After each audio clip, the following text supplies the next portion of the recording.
और आइए अब रुक कर लेते हैं आज की सबसे अहम खबर की ओर। सरकार ने ओटीटी और सोशल मीडिया को रेगुलेट करने के लिए नई गाइडलाइन का ऐलान कर दिया है और सोशल मीडिया नई गाइडलाइन के अनुसार अब काम करेगी। आपत्तिजनक पोस्ट पर 24 घंटे में कार्रवाई करनी होगी। ऐसा कोई भी पोस्ट अगर होगा, शिकायत होती है, 24 घंटे में हटाना होगा।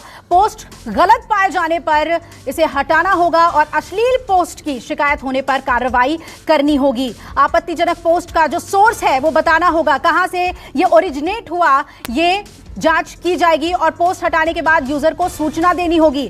साथ ही गड़बड़ी फैलाने वालों का नाम भी बताना होगा। यूजर का स्वैच्छिक वेरिफिकेशन भी कराना होगा।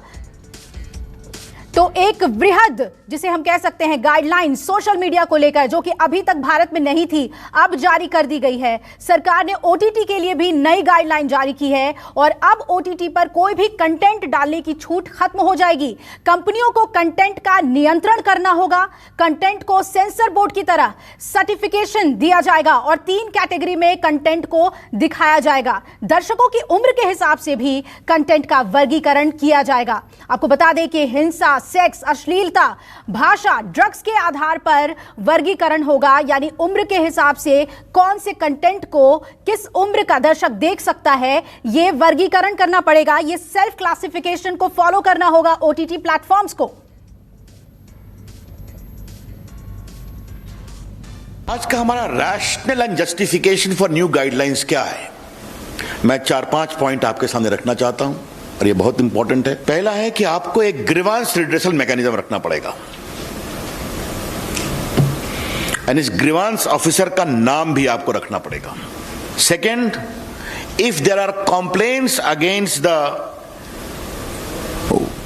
dignity of users, particularly women, that expose their private parts of individuals or nudity or in sexual act, impersonation, etc., you will be required to remove that within 24 hours after a complaint is made. दो प्रकार के social media होंगे, तो जो significant social media होगा उनको 3 काम करना पड़ेगा। पहला, you will have to have a chief compliance officer resident in India, responsible for ensuring compliance of the acts and the rules. Second, a nodal contact person resident in India for having 24/7 coordination with the law enforcement agencies. Media portal को कोई बंधन नहीं है।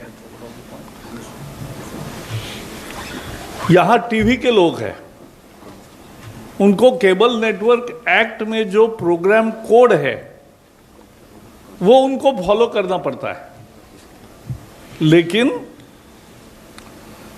OTT platforms को ऐसा कोई नियम नहीं है। और इसलिए सरकार ने ये समझा कि एक लेवल प्लेइंग फील्ड होना चाहिए। All media platforms must have the same justice system, और इसलिए डिजिटल हो, प्रिंटिंग हो, टीवी हो, ओटीटी हो, कुछ नियमों का पालन करना पड़ेगा, कुछ प्रोसेस सेट करना पड़ेगा। जैसे हम टीवी पे देखते हैं कि टीवी पर स्क्रॉल आता है, माफी मांगते हैं, कुछ दंड भी होता है, तो ये खुद करते हैं, सरकार नहीं करती। तो वैसा ही हम करना चाहते हैं कि ये होना